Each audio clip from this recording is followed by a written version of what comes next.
Hello, salut les amis de notre chaîne La Terre Mulenge. Ici c'est votre ami John Kapapi.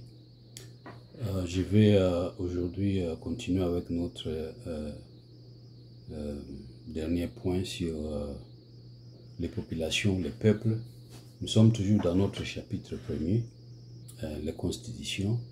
Et aujourd'hui, nous allons terminer la partie interne sur les populations, les peuples. Et la prochaine fois, nous allons parler sur la partie externe des peuples, c'est-à-dire de ce que les peuples ou les institutions qui ne sont pas congolaises, qu'est-ce qu'elles disent à propos des populations Banyarwanda qui vivent sur le territoire congolais. Donc, cette journée, nous allons reprendre, nous allons passer en revue les derniers points que nous allons toucher, dont nous avons parlé la fois passée. Il s'agissait de peuples. Nous avons parlé du territoire, nous avons parlé de la tribu. Aujourd'hui, maintenant, nous allons passer en revue la partie interne de cette tribu qu'on appelle le Banyarwanda sur le territoire de la RDC. Et aujourd'hui, pour terminer cette partie interne, nous allons parler des trois messieurs Banyarwanda. Notamment, nous allons parler du ministre actuel chargé des infrastructures, travaux publics et reconstruction, monsieur Alexis Gisaro Muvuni, qui, comme vous le savez, c'est le fils de l'ancien député de Sud Kivu, Frédéric Gisaro. Et nous allons aussi parler de Nyundo Nzamu, qui était l'un des leaders d'une association, d'une mutuelle Banyarwanda aux États-Unis. Et enfin, nous allons toucher en revue un article que M. Jean-Baptiste Rutiririza a aussi écrit à propos de leur identification comme peuple qui vient de Mulenge. Donc, nous savons que notre chaîne s'appelle La Terre Mulenge, c'est-à-dire la vraie terre Mulenge qui existe sur le territoire congolais. Ça se trouve dans les territoires où la chefferie de Bafouliru, dans les districts du Sud Kivu, ancienne province du Kivu central et aujourd'hui la province du Sud Kivu. Ainsi donc, pour ceux qui suivent de près la situation, comme nous avons commencé d'abord dans la version anglaise et maintenant nous sommes dans la version française, il y a une certaine maladie qui s'est développée au cours de cette discussion sur le Banyarwanda. Nous avons formé une gangrène. Et nous savons qu'une gangrène, c'est quelque chose qui fait l'arrêt de la circulation sanguinaire dans le corps de quelqu'un. Et nous avons développé cette maladie-là. Surtout les originaires du Congo ou ceux qui sont encore sur la terre congolaise, nous avons développé une gangrène. Donc nous ne voulons pas, nous sommes devenus indifférents à la question Banyarwanda, alors que c'est une question qui est plus simple. Mais je ne sais pas pourquoi, je ne sais pas si c'est pas hypocrisie ou c'est pas indifférence.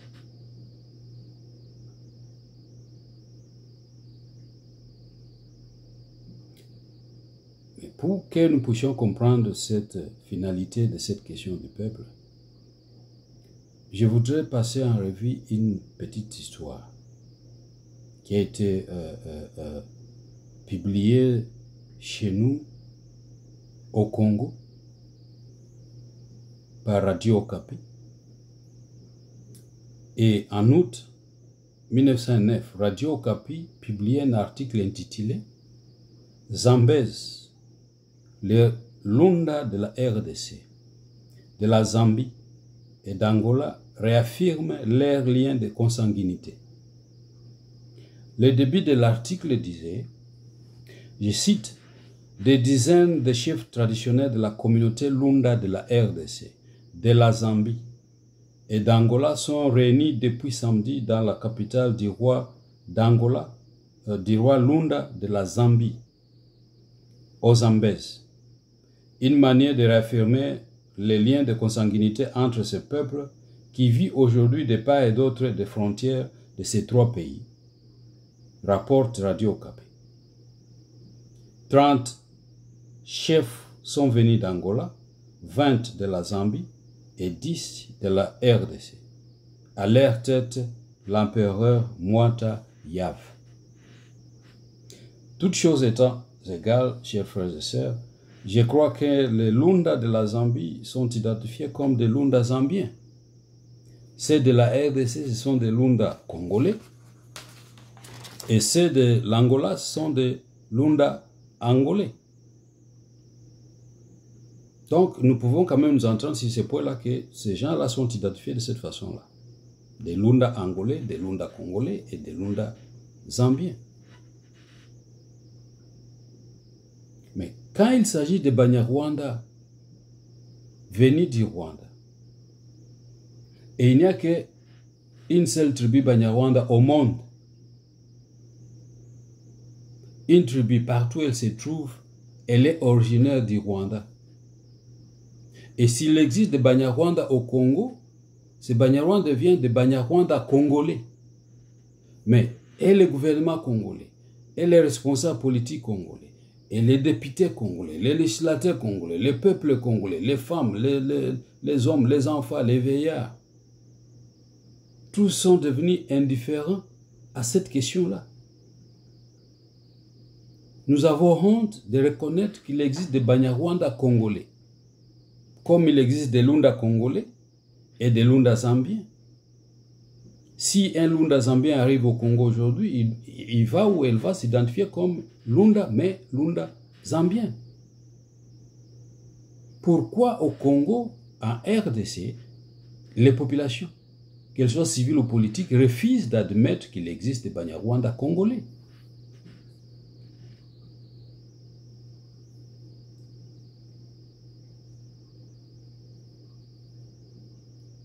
Et puisque nous ne sommes pas ici pour taire l'histoire, mais nous sommes ici pour rappeler aux Congolais et aux Congolaises qu'il existe des Banyarwanda congolais. Mais nos frères et sœurs Banyarwanda devenus congolais, d'autres qui se trouvent sur le territoire congolais comme des immigrés, des réfugiés, puisque dans toute société, il y a toujours ceux qui sont des nationaux, il y a toujours ceux qui viennent, ceux qui émigrent chaque fois. Ça se trouve partout dans toute société humaine. Mais les Banyarwanda congolais eux-mêmes refusent. Ils ne veulent pas, ou bien ils veulent nous éduquer une autre histoire, nous donner, nous imposer une autre histoire. Et c'est de cette histoire que nous sommes en train de faire. Mais maintenant, bientôt, voilà un ministre congolais. Un ministre congolais. Dans le gouvernement actuel congolais,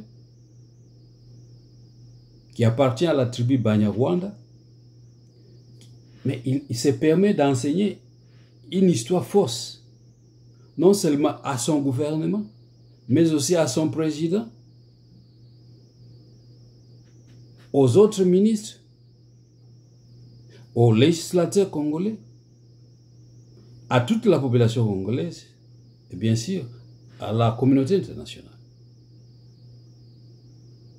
C'est pourquoi je me suis dit que non, nous devons aussi mettre l'accent sur, pour regarder à l'intérieur même du gouvernement congolais, s'il y a des Congolais d'origine Banyarwanda qui ne veulent même pas accepter qu'ils sont des Banyarwanda, mais ils sont dans le gouvernement congolais. Et ils sont en train de partager les mauvaises nouvelles, les mauvaises informations à l'extérieur. Que voilà, les gouvernements congolais ne les reconnaissent pas comme des Congolais. Alors qu'ils sont à l'intérieur même du gouvernement.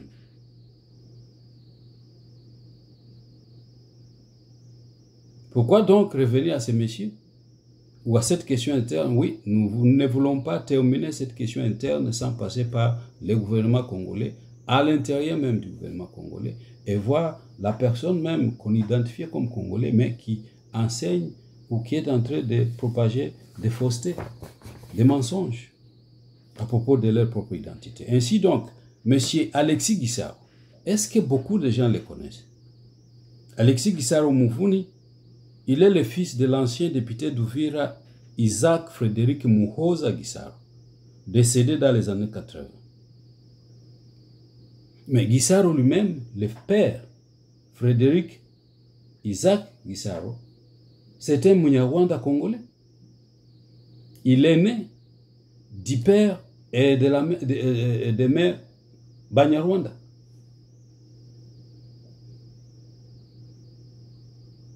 Gisaro, le père, est né en 1940 dans le village de Muhanga, dans le groupement de Kigoma, de père et de mère Munyarwanda. Dans son bas âge, la famille a déménagé. Ils se sont retrouvés dans le village de Rurambo, dans le groupement de Lemera. Il est né dans le groupement de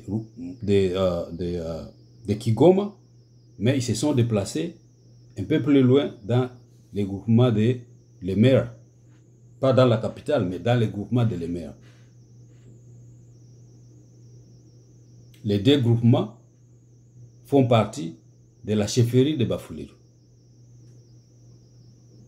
Quelques années plus tard, les parents de Isaac Frédéric Gisaro déménagent, se déplacent vers Kinshasa et après, ils vont en Belgique.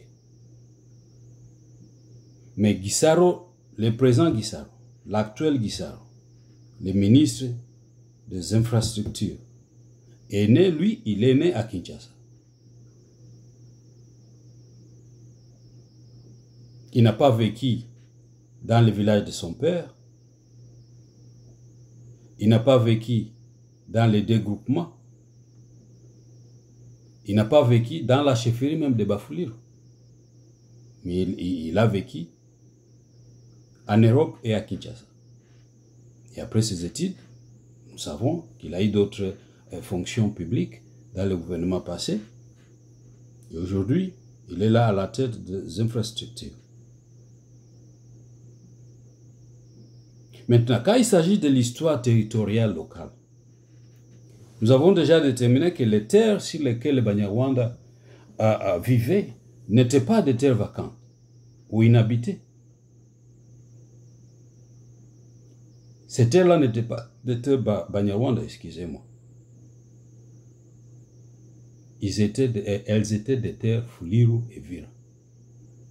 Jean-Jacques Despelchen et George West, ils ont déterminé dans leurs recherches des années 1954 et 1974 que ces terres-là appartenaient aux Bavira et aux Bafulero, mais les Banyarwanda vivaient sur ces terres-là sous la direction des chefs coutumiers, les Bami, Bafuliru et Bavira.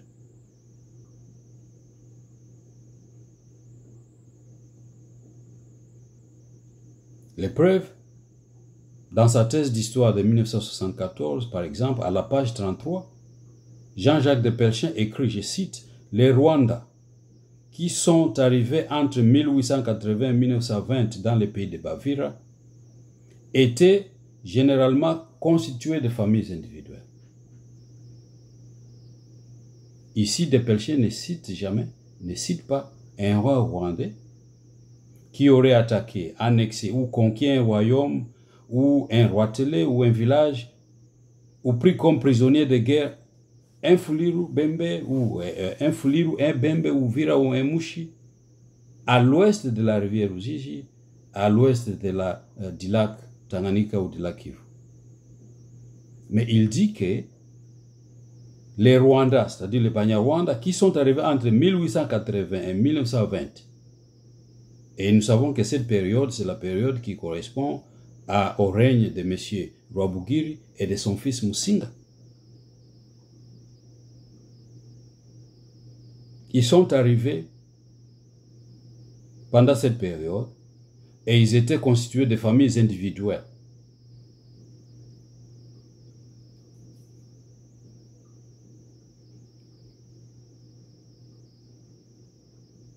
Ça, c'est pour lui.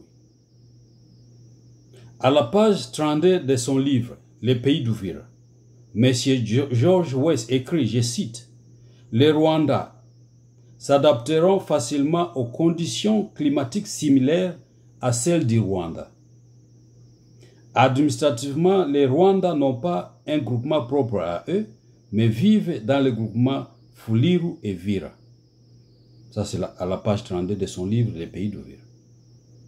À la page 48, Jean-Jacques de Pelchin ajoute, je cite, « Les Rwandais venus du Rwanda ont coupé tous les liens avec les Mwami du Rwanda. Leurs chefs sont en fait des sous-chefs qui étaient subordonnés aux Mwami ou roi de Bafulero. » Encore, il ne fait pas aucune mention d'un roi rwandais qui aurait traversé la rivière Ruzizi et le lac Kivu pour venir à l'ouest et attaquer les rois Bafuliru ou les rois Vira ou les rois Babembe. Encore moins vers l'ouest les rois de Barega. Donc nous avons 3 preuves et je vous ai cité les pages. Alors, Munyarwanda, le terme Munyarwanda étant une tribu, puisqu'il n'existe qu'une seule tribu au Rwanda, qui s'appelle Banyarwanda. Ils ont une seule langue, le Kinyarwanda. Ils ont les mêmes totems. Bien sûr qu'à l'intérieur de cette tribu Banyarwanda, il existe des clans. Et nous avons peut-être démontré comment monsieur Étienne Nagahene, par exemple, il dit qu'il existe 18 clans. Monsieur Alexis Kagame, l'historien rwandais, lui-même a écrit qu'il existe 20 clans. Et il y a d'autres qui confirment, après avoir lu les documents historiques du Rwanda, confirment qu'il existe 20 clans, 18 clans, à l'intérieur d'une seule tribu qui s'appelle la tribu de Banyarwanda. Alors, toute personne qui appartient à cette tribu, quand il sort du territoire géographique du Rwanda, la personne ne change pas de tribu. La personne reste une Munyarwanda, quand bien même qu'elle peut devenir, elle peut prendre la nationalité de notre pays et devenir les résidents ou les citoyens nationaux de ces pays-là, de ces nouveaux pays, mais sa tribu reste ici, puisque c'est comme ça que nous sommes identifiés en Afrique.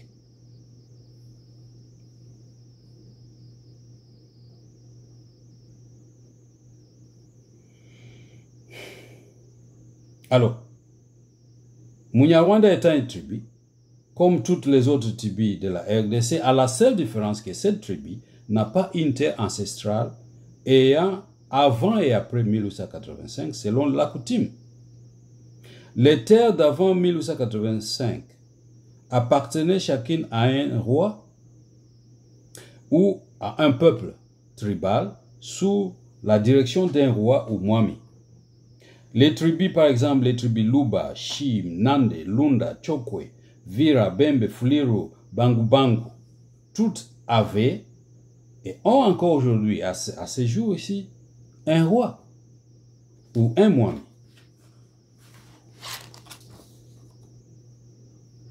Mais nous devons considérer, avant de comprendre pourquoi nous reprenons cette petite histoire, avant de passer par la version de M. Guissao, nous allons définir les rois selon le dictionnaire. Un roi, selon le dictionnaire, c'est un souverain qui existe son autorité sur les individus et les territoires. Ses fonctions sont héréditaires. Il détient tous les pouvoirs dans ses mains. Il est la loi. C'est comme la dictature aujourd'hui en Afrique, et là où ils disent que le président, c'est la loi. Mais dans une démocratie, le président, ce n'est pas la loi. Le président peut émettre des opinions, mais ces opinions ne sont pas force de loi. Mais les rois étaient la loi.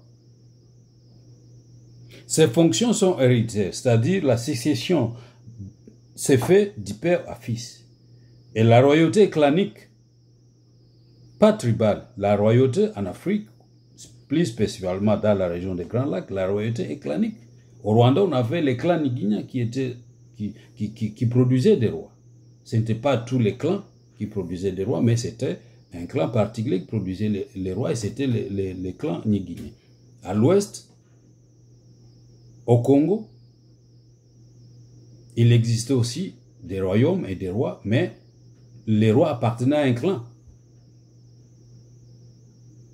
Par exemple, Radio Okapi a publié le vendredi 10 août 2024 l'immunisation du roi Kabare Rugemanizi II de la chefferie de Kabare, capitale Chirunga, avec ses 14 groupements. Donc la chefferie Kabare, qui a la capitale Chirunga, a 14 groupements. Ce monsieur, le feu roi Kabare Rugemanizi II, était le fils du roi Albert Ntaintunga Kabare, lui-même fils du roi Alexandre Rugemanizi Kabare.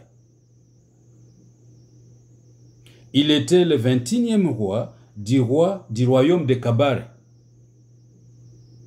Ce royaume, aujourd'hui chefferie, est un des 7 royaumes d'Ibushi dont parle Chubaka Bishikwabo dans son livre Les Bushi au XIXe siècle, un peuple, 7 royaumes, publié en 1980. Donc, quand on parle d'un roi chez nous, ou Mwami chez nous, on sous-entend qu'il y a eu cette succession, et ce roi-là appartient à un clan. Donc, la royauté au Bushi n'est pas un mythe, comme la royauté au Bufuliru, la royauté au Buvira, la royauté dans les Babembe, et chez les Bangu, chez les Barega. Ce n'est pas un mythe, c'est une réalité. Comme la royauté au Baluba, au Banande, au Chokwe, ce n'est pas un mythe, c'est une réalité. Mais les Banyarwanda à l'est de la RDC sont tous membres d'une seule tribu. Il existe aussi des Barundi à l'est de la RDC. Mais ces Barundi aussi appartiennent à un clan.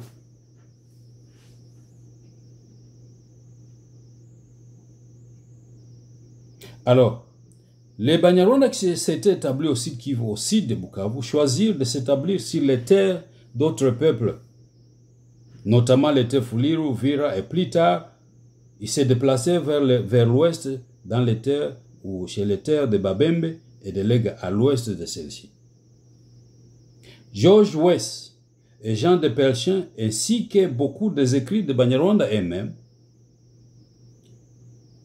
établissent cette vérité. Par exemple, West écrit à la page 118 de son livre Les Pays d'Uvira, je cite: « L'établissement de Banyarwanda est récent. Leur établissement est récent. Le premier Rwanda est arrivé à Galié en 1881.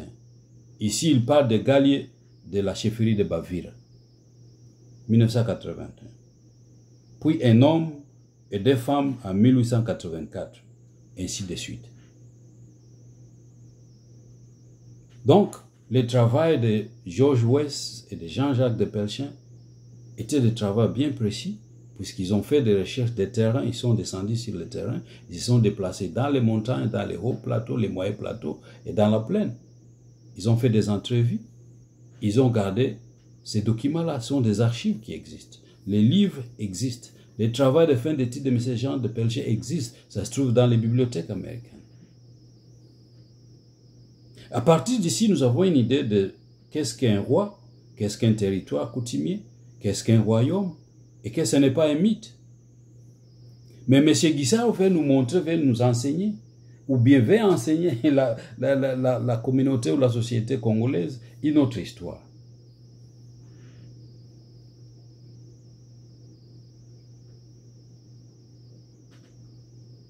Mais nous savons qu'un Mwami ne peut pas être insubordonné d'un autre Mwami. Quand le Pelchin dit que les Banyarwanda étaient des subordonnés du Mwami de Bafuliru, un subordonné n'est pas un Mwami. Et un Mwami ne peut pas insubordonner d'un autre Mwami.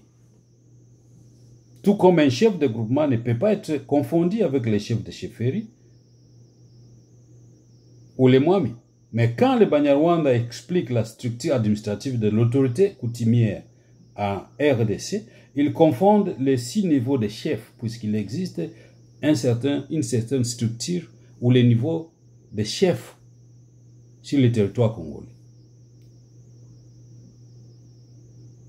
Avant la colonisation, il n'y avait pas de confusion. Puisqu'il n'y avait pas qu'un seul chef appelé les Mwami. Et en bas, il n'y avait que des enfants ou les membres de famille à qui il donnait des fonctions administratives pour essayer de contrôler un certain territoire, mais sous son autorité. Alors quand les Belges sont arrivés, ils ont confondu les gens, ils ont créé les chefferies, puisque tout le monde était chef.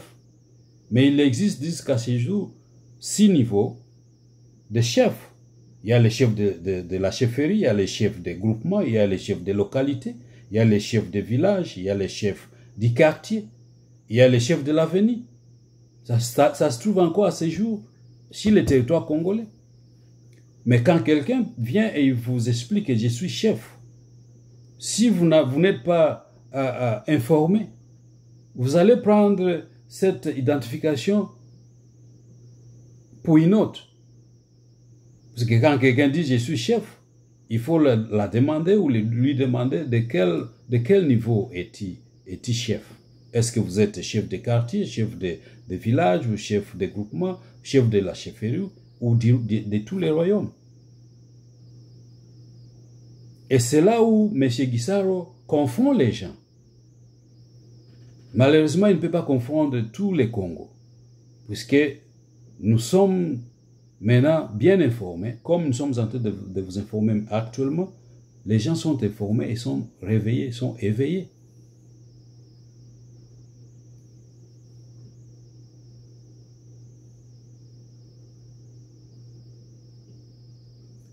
C'est ce que nous allons voir avec l'histoire de Monsieur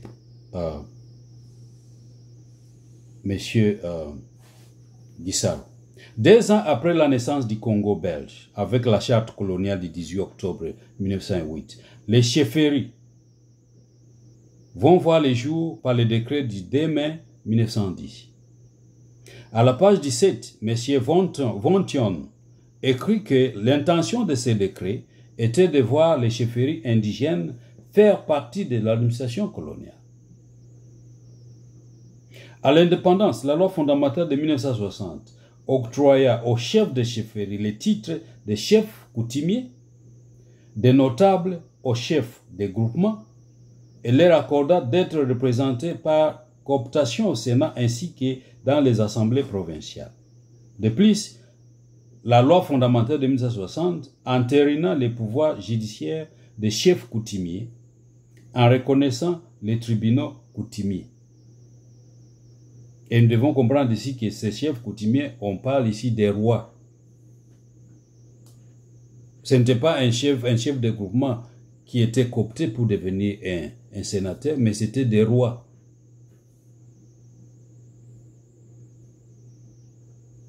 Dans son article sur les pouvoirs coutumiers en RDC, institutionnalisation, politisation et résilience, 2020, Thierry Vircoulon et Jean Bathily écrivent que, je cite, « Depuis l'époque coloniale, les chefs coutumiers sont parents à préserver leurs prérogatives et à arrêter les gestionnaires du foncier et les pourvoyeurs de justice locale. »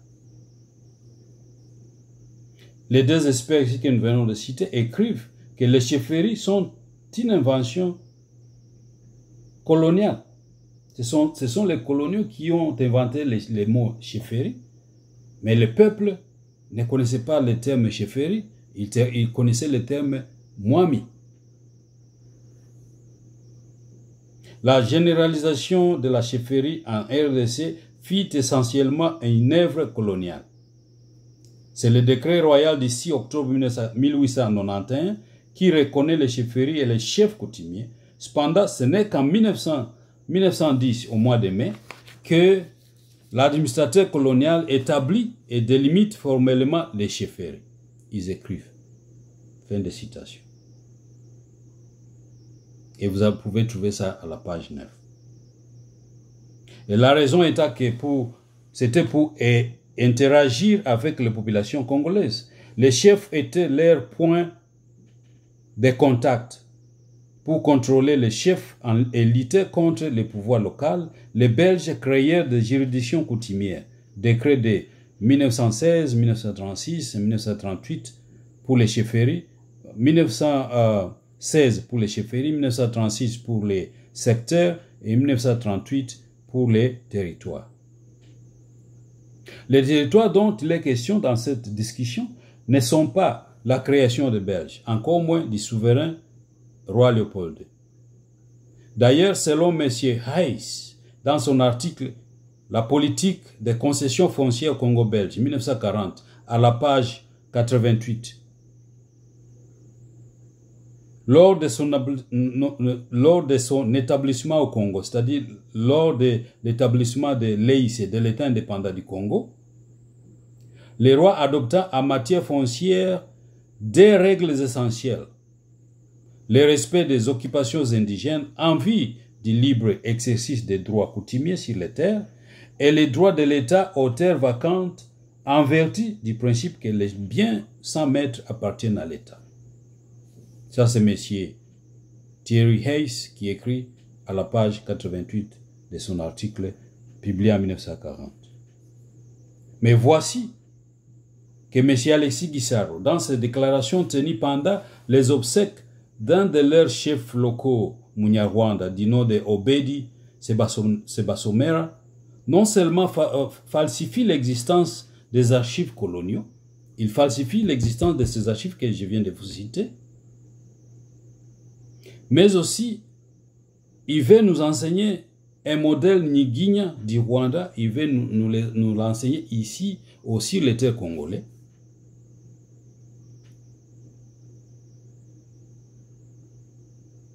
Il écrit, et je cite, « Je suis content, j'aimerais que vous puissiez prendre conscience de ce que je suis en train de lire ici à propos de ce monsieur ici. » Il a écrit pendant les obsèques d'un autre chef local, Obedi, « Je suis content que les Mwami soient enterrés au Congo. Je suis heureux que le gouverneur de la province du Sud Kivu, son Excellence Théo Ngwabidje, soit de ceux qui ont témoigné que Sebasonera soit un digne chef coutumier du Sud Kivu. Obedi Kabarure Sebasonera rejoint aujourd'hui les héros de Lulenge. Sebasamire, il y rejoint les rangs héroïques de Mwami Bigimba Kaira, qui refusa de faire la remise et reprise avec Mukogabwe, nommé Mwami de Bafuliru par décret colonial, qui lui spolia les terres de nos ancêtres. Il y rejoint les rangs d'Isaac Frédéric Gisaro dans la lutte politique, réécrit le certificat d'enregistrement de Mulenge comme terre de Banyamulenge, antérieurement déchiré par les colons belges. Je vais relire ça directement. Je ne sais pas si beaucoup d'entre vous ont eu accès à cette déclaration de M. Gisaro ici, ministre chargé des infrastructures dans le gouvernement congolais actuel. Il a écrit, je cite encore, « Je suis content que les Mwami soient enterrés au Congo. » Donc il parle du chef local là, qui s'appelle Obedi, il l'appelle Mwami. « Je suis heureux que le gouverneur de la province du Sud Kivu, son Excellence Théo Ngwabidje, soit de ceux qui ont témoigné que Sebasonera soit un digne chef coutumier du Sud Kivu. Obedi Kabarure Sebasonera rejoint aujourd'hui les héros de Lulenge. Sebasemire, il y rejoint les rangs héroïques de Mwami Bigimba Kaira, ça veut dire qu'il y a maintenant deux Mwami. D'abord Mwami Obedi, maintenant il cite un deuxième Mwami Banyarwanda qui s'appelle Bigimba Kaira, qui refusa de faire la remise et reprise avec Mukogabo. Mukogabo ici c'est le roi de Bafuliru. Donc il dit que Bigimba a refusé de faire la remise et reprise avec un autre Mwami. Comme Mwami de Bafuliru par décret. Il dit même que ce Mwami de Bafuliru ici était nommé par décret colonial. Donc c'est un faux Mwami.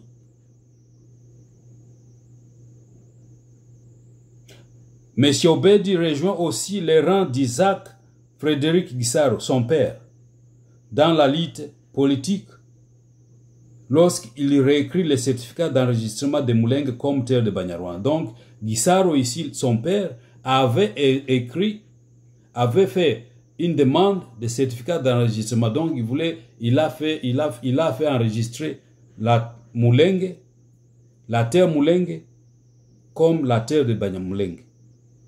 Mais nous allons voir plus tard que monsieur ici qui enregistre la terre Moulengue en 1980 ou avant sa mort, mais alors que les Banyarwanda eux-mêmes disent que Moulengue a été créé au 15e siècle. Ce sont eux qui ont créé Moulengue au 15e siècle.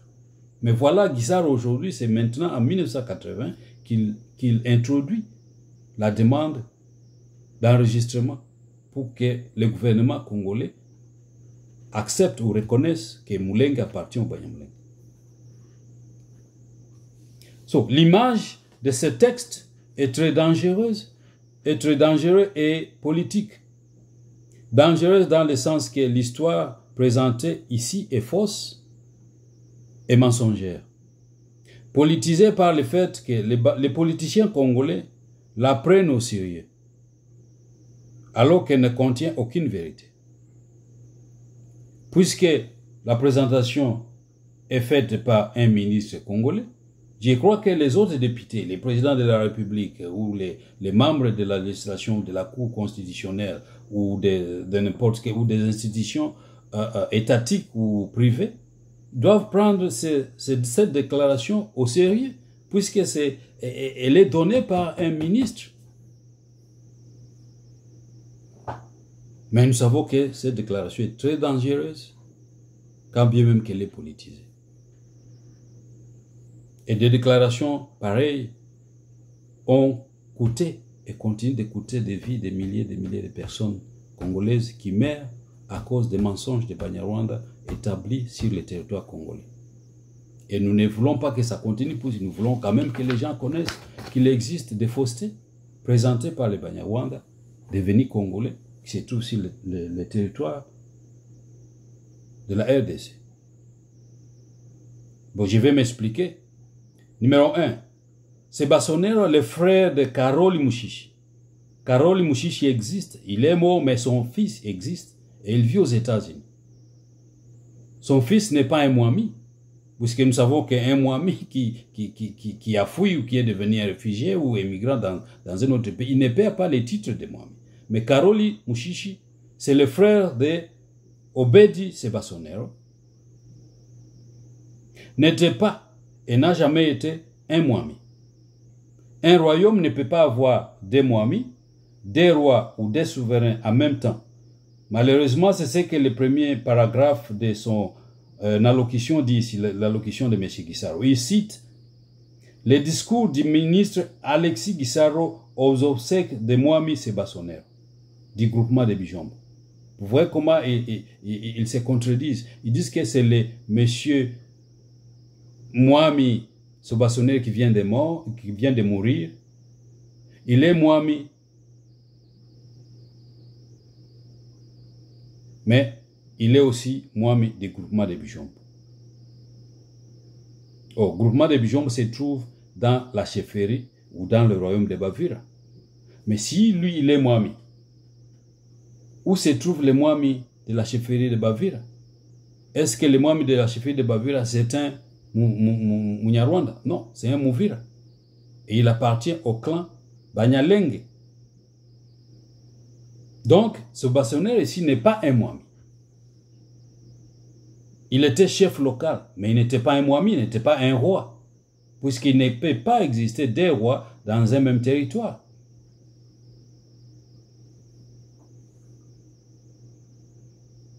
En d'autres mots, soit il y a des Sebassonero, un Mwami et un chef de groupement, soit il existe un seul Sebassonero qui était au même moment chef de la chefferie et au même moment chef de groupement.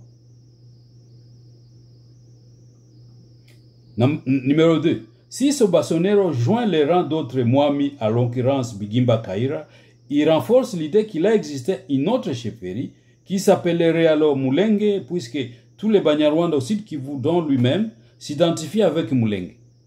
Alors, s'il dit que Sobasonero était un Mwami dans les territoires ou dans la chefferie de Bavira, alors nous devons comprendre qu'il a existé une autre chefferie qui s'appelait Mulenge et qu'il a existé un autre Mwami ou un roi qui était à la tête de la chefferie Mulenge. Or, cette chefferie n'a jamais existé puisque Mulenge, c'est un village à l'intérieur des groupements et ces groupements-là est à l'intérieur d'une chefferie. Et cette chefferie-là s'appelle, c'est la chefferie de Bafuliro. Mais si Mulenge a existé comme chefferie de Mulenge, à l'occurrence la référence à la reprise avec les Mwami Mukogabo et de Bafuliro, c'est qu'il existait plusieurs chefferies de Banyarwanda. Souvenez-vous que selon M. Delphin Tanyoma et autres, il a existé un territoire à l'intérieur de 3 territoires. Il a existé un territoire Banyarwanda à l'intersection des 3 territoires. Tout ça là, c'est pour amener la confusion. Mais nous savons que ce territoire n'a jamais existé. Et quand Gisaro parle d'un Mwami, il veut non seulement amener la confusion, mais aussi, il est en train de tromper le gouvernement congolais, de mentir devant le peuple et la communauté internationale. Il est en train de conduire les gens en erreur. Et cette erreur-là devient la source des conflits et qui cause beaucoup de dégâts, y compris les morts de plusieurs centaines de personnes. Parce que si un ministre peut mentir de cette façon-là, ce n'est pas bien. Et cher Banyarwanda, vous devez stopper, vous devez arrêter de mentir. Si vous dites que Obedi Sobasonero était un Mwami à l'intérieur d'un groupement, alors qu'il existe un Mwami dans l'histoire coutumière de la RDC, un Mwami c'est un roi. Alors si Obedi était un roi, alors qu'il existe déjà un roi à la tête d'une chefferie, ça c'est une confusion. Ce qui veut dire qu'il y a une raison derrière ces déclarations-là.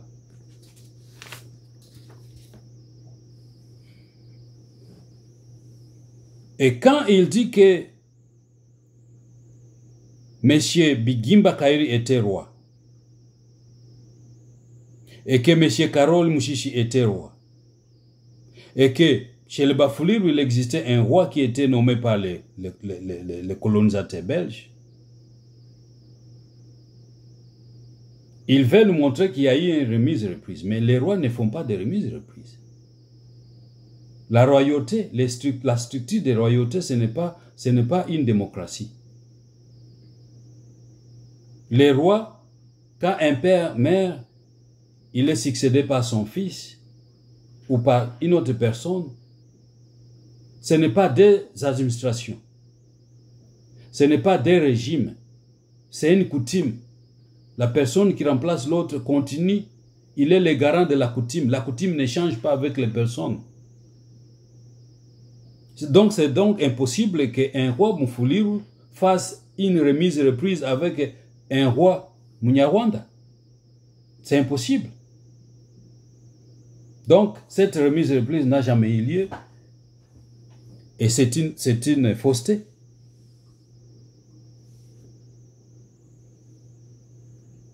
Et nous savons que 2 tribus ne peuvent pas avoir un même ancêtre. De 3, Alexis Gisaro dit que Mwami Mukogabo était nommé par décret colonial, c'est-à-dire entre 1908 et 1960.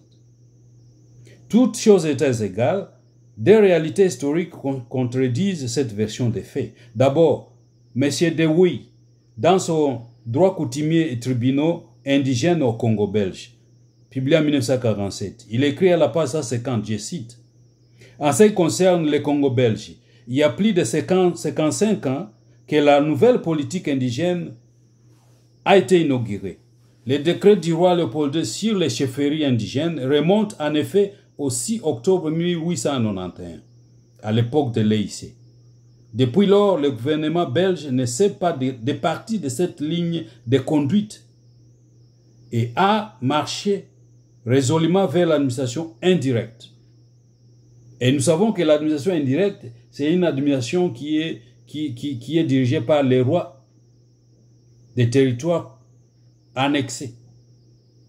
Dans le cas du Congo, ici, ce sont les rois des territoires ou des royaumes achetés par M. Stanley Morton. Donc, Léopold a laissé la direction telle qu'elle trouvée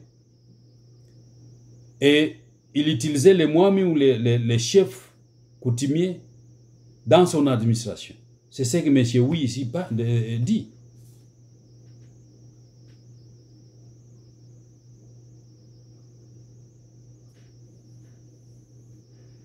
Nous entendons par administration indirecte la gestion des affaires politiques par les chefs coutumiers où les coutumes ne sont pas distribuées. Ensuite, si l'administration indirecte a fonctionné depuis 55 ans, quel serait le rôle de tous les Mwami Fuliru sur la tête de la chefferie ou les royaumes Fuliru si tout dépendait de l'ordre colonial venu de Bruxelles? D'ailleurs, nous savons que les rois Bafuliru ont existé avant 1884. Les rois Bafuliru ont existé avant l'arrivée de Boucton, avant l'arrivée de M. Stanley Morton. Et qui a nommé ces rois-là? Est-ce qu'il y avait un autre blanc qui est venu pour nommer les rois Bafuliru qui ont existé avant 1884? D'ailleurs, laisse-moi vous donner les noms de ces chefs Bafuliru, les rois de Bafuliru. Qui a nommé les rois Kihana? Qui a nommé les rois Kahamba Kalingishi? Qui a nommé Kikavwe? Qui a nommé Mugugwe? Qui a nommé Nabakanga? Qui a nommé Kikukube? Qui a nommé Namugale? Qui a nommé Luamwe Luembako? Qui a nommé Nyamugira Ier? Qui a nommé Luamwe II? Qui a nommé Munkogabu Ier? Qui a nommé Mwanyunda? Qui a nommé Kilwa Nengamba? Qui a nommé Luame II? Qui a nommé Nyamugira II? Qui a nommé Nyamugira III Henri Muzima Wasimba Albert? Et qui a nommé le président Mwami aujourd'hui, Mwami Kalingishi? Tous ces rois Bafuliru se sont succédés de père à fils. Et quand Gisaro dit que leur roi a refusé de faire une remise et reprise avec les rois de Bafuliru, puisque ces rois étaient nommés par les Belges, non seulement il est en train de détruire l'histoire congolaise, mais il est en train aussi de détruire l'histoire de Bafuliru. Et les Bafuliru, je ne pense pas qu'ils sont prêts pour accepter ce genre de bêtises. Et enfin, quatrièmement, concernant la terre écrite, la lettre écrite par son père Frédéric Gisaro réclamant le certificat d'enregistrement de Mulenge comme terre de Banyarwanda. Nous nous souviendrons encore des fiches de recensement pendant tout le règne de Mobutu. Il a existé des fiches de recensement au Congo et au Zaïre. Ces fiches de recensement existent encore. Et si ces fiches, il existait une rubrique, des catégories d'informations à remplir. Il y avait la nationalité, il y avait les tribus, et il y avait les clans. Si les Banyarwanda au Sud Kivu sont une tribu congolaise d'origine, avez-vous jamais entendu parler des clans qui appartiennent à cette tribu? Puisque chaque tribu au Congo a des clans.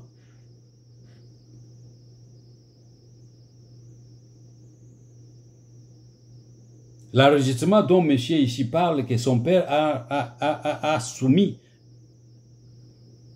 un certificat d'enregistrement pour enregistrer Moulin comme la terre ancestrale de Banyamulenge, comme ils disent.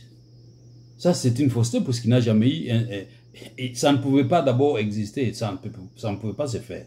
Il ne pouvait pas écrire ou demander l'enregistrement d'un village à l'intérieur, d'un groupement à l'intérieur d'une chefferie pour qu'il demande que ça soit une terre ancestrale de Banyarwanda. Et pourtant, par ailleurs, c'était un projet qu'ils ont initié. Lui, il a initié avant de mourir, il a initié que voilà, nous devons nous appeler les Banyamulenge. Mais les Banyamulenge n'existaient pas puisque les gens qui existent sur le territoire congolais sont des Banyarwanda. Il n'y a pas du mal que les Banyarwanda s'appellent ou s'identifient Banyarwanda congolais, puisqu'ils sont venus du Rwanda. Comme nous avons dit dans les traditions, qu'il existe des Lunda zambiens, des Lunda angolais, des Lunda congolais. Ceux qui sont en Angola sont des Lunda angolais, mais quand ils viennent, ils peuvent se déplacer, venir au Congo. Mais ils se connaissent et ils se reconnaissent comme des Lunda zambiens, des Lunda angolais. Mais quand il s'agit de Banyarwanda venus du Rwanda, qui sont maintenant des Congolais, les Congos et le peuple congolais ne veut pas accepter qu'il existe des Banyarwanda congolais. D'où est venu maintenant le terme Banyamulenge aujourd'hui? Ce qui veut dire que même demain, nous serons maintenant contraints d'accepter qu'il existe des Banyamulenge Tutsi.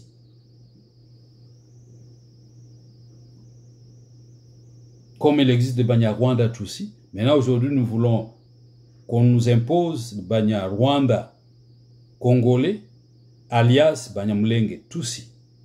Et demain, Tutsi va devenir aussi une tribu. Une classe sociale va devenir une tribu. Alors, je vais m'arrêter ici pour cette partie de Gisaro, pour comprendre comment les Banyarwanda au Congo fonctionnent. Ils triquent les mots dans les textes, et quand ils expliquent aux responsables ou aux politiciens étrangers, les politiciens étrangers viennent et reprennent exactement comme on les a présentés. Et c'est ce que nous allons voir dans les prochains textes et vidéos, comment ils manipulent les textes, comment ils manipulent l'orthographe des termes, et comment ils manipulent même la façon dont ils parlent. Ils avaient un territoire à l'intersection des trois autres. L'air Mwami était. Et leur chef était. Et nous savons que c'est du mensonge. Donc, il n'a jamais existé un Mwami Munyarwanda, puisque tous les Banyarwanda qui sont venus, ils ne sont pas venus sur le territoire congolais, au moins sur le territoire du Sud Kivu, ils ne sont pas venus en conquérant, puisqu'ils sont venus comme des familles, en famille individuelle. Les preuves, nous les avons montrées. 3 pages de M. de Pelchin et 2 pages de M. George West. Il parle des Banyarwanda, qui est appelé les Rwanda dans les années 54 et les années 74. Donc, il n'existe pas de Banyamulenge, mais il existe des Banyarwanda au Sud Kivu. Quand bien même qu'ils sont devenus des Congolais, ils resteront des Congolais, mais ce sont des Banyarwanda congolais. Il n'existe pas de Banyamulenge. Donc, je vous prie d'essayer de faire le commentaire, aussi de vous de donner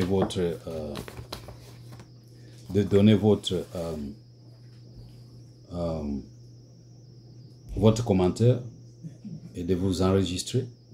Comme ça, passez aussi les nouvelles aux autres.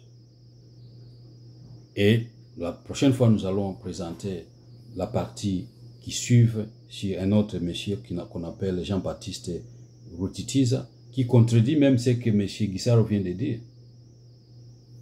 Puisque M. Guissaro vient de dire que son père a introduit le certificat d'enregistrement dans les années 80. Puisqu'il ne pouvait pas avoir introduit ça avant d'être né. Lui qui est né en 1942, il n'est que devenu député d'Uvira que dans les années 70 jusqu'à 80 avant de mourir. Mais M. Jean-Baptiste ici dit que ce sont les Banyarwanda venus au Congo qui ont créé Mulenge au 15e siècle. Donc nous allons prendre cette question dans notre version qui va suivre.